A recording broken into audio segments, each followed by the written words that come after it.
The war room aboard the UNSC Retribution hummed with tension. Captain Rylan Cross stood before the holographic display, his jaw set in a hard line as he studied the Zephyrian fleet patterns. 3 months had passed since the Zephyrians had descended upon the colony worlds, their crystalline ships appearing like shards of broken starlight against the void. 3 months since they had taken 200 human women, vanishing into the depths of space with their captives. The Galactic Council had offered nothing but bureaucratic sympathy. The Zephyrians, they claimed, were a protected species under the Preservation Accords. Their actions, while regrettable, fell into a legal gray area. Humanity would have to wait for diplomatic channels to resolve the matter. Rylan had stopped waiting after the first week. "Status report," he commanded, his voice cutting through the ambient noise. Lieutenant Chen looked up from her console. "We've tracked their flagship to the Andara Nebula, sir. The vessel matches the description from the Tau Ceti raid. Thermal signatures confirm at least 300 life forms aboard." Rylan nodded slowly. The Zephyrians believed themselves untouchable, protected by their reputation as the most aesthetically perfect species in the known galaxy. Their diplomats moved through council chambers like living artwork, their opalescent skin and luminous eyes captivating every species they encountered. They had grown arrogant in their beauty, convinced that lesser species would never dare challenge them. They had underestimated humanity's capacity for creative retribution. "Initiate Operation Fairest," Rylan ordered. The retribution moved like a predator through the nebula's chromatic clouds. Rylan had handpicked his team, choosing soldiers who understood that this mission required precision, not brutality. They weren't monsters. They were sending a message. The boarding action took 17 minutes. Zephyrian security forces, accustomed to diplomatic escorts and ceremonial displays, crumbled before the systematic efficiency of human special operations. Rylan led his team through the flagship's gleaming corridors, past chambers filled with stolen art and cultural treasures from a dozen worlds. They found the human women in the lower decks, housed in what the Zephyrians probably considered luxurious quarters. The women were unharmed but furious, their anger a palpable force that filled the chamber. Rylan felt a weight lift from his chest seeing them alive and defiant. "Get them to the shuttles," he told Chen. "Phase 2 begins now." The Zephyrian elite were gathered in the vessel's grand conservatory, a massive chamber where they cultivated rare botanical specimens from across the galaxy. Rylan's team moved through the space like ghosts, identifying targets with practiced efficiency. The mission parameters were specific. Acquire exactly 200 Zephyrian women, focusing on those of highest social standing. Illyra Ven was among them. She stood near a fountain of liquid light, her silver hair cascading down her back like a waterfall of moonbeams. Her eyes, the color of distant nebulae, widened as human soldiers surrounded her group. Unlike her companions, who gasped and retreated in shock, Illyra remained still, her gaze locked on Rylan.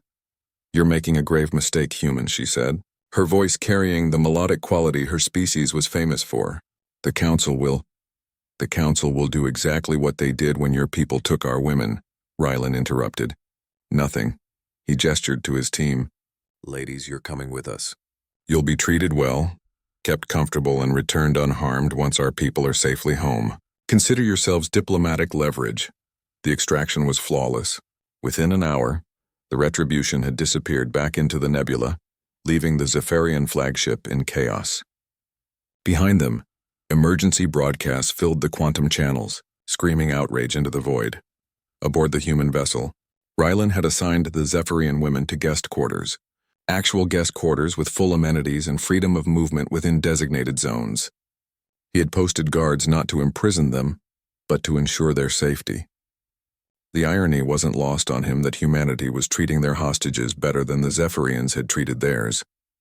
3 days into their journey back to human space, Illyra requested an audience with him. She entered his ready room with the natural grace of her species, but Rylan noticed the calculation in her eyes. This was no frightened captive. This was someone analyzing a situation, looking for advantages. "You're not what I expected," she said, settling into the chair across from his desk without invitation. "The reports described humans as barbaric, emotionally unstable, prone to violence." "We can be all those things when someone takes our people," Rylan replied evenly. "But we're also capable of restraint. You and your companions haven't been harmed. You won't be harmed."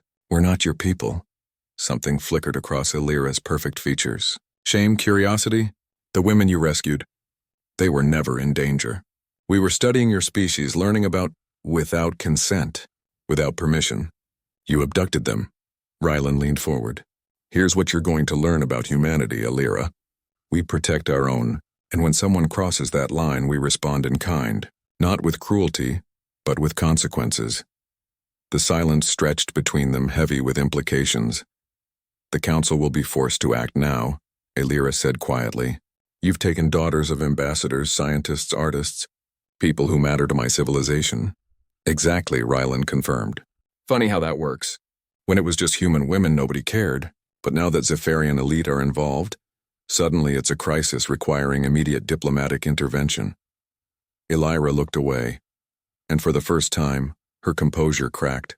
You're right. We believed ourselves above such concerns, that our beauty, our culture, placed us beyond reproach. She met his eyes again. Perhaps we needed someone to prove us wrong. The diplomatic negotiations took 2 weeks. The Galactic Council, suddenly motivated by Zephyrian political pressure, facilitated the exchange. 200 human women for 200 Zephyrian women. Simultaneous transfer at a neutral station. As Rylan watched the last of the human women board the Retribution, healthy and whole, he felt the mission's weight finally lifting. They had done it. They had brought them home. Illyra was among the last Zephyrians to leave. She paused at the airlock, turning back to face him. Your species is more than we believed, she said. This won't be forgotten. Good, Rylan replied. That's the point. Next time someone thinks humanity is an easy target, they'll remember what happened when you took our people. They'll remember that we don't start fights, but we sure as hell finish them. She smiled then, a genuine expression that transformed her already stunning features into something approaching understanding. Perhaps that's why you'll survive out here, Captain Cross. Not because you're the strongest or the most beautiful, but because you refuse to be victims. After she left, Chen appeared at Rylan's side. Mission accomplished, sir. All personnel accounted for.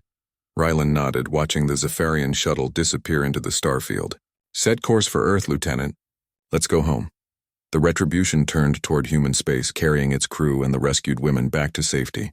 Behind them, the galaxy had learned a valuable lesson about humanity.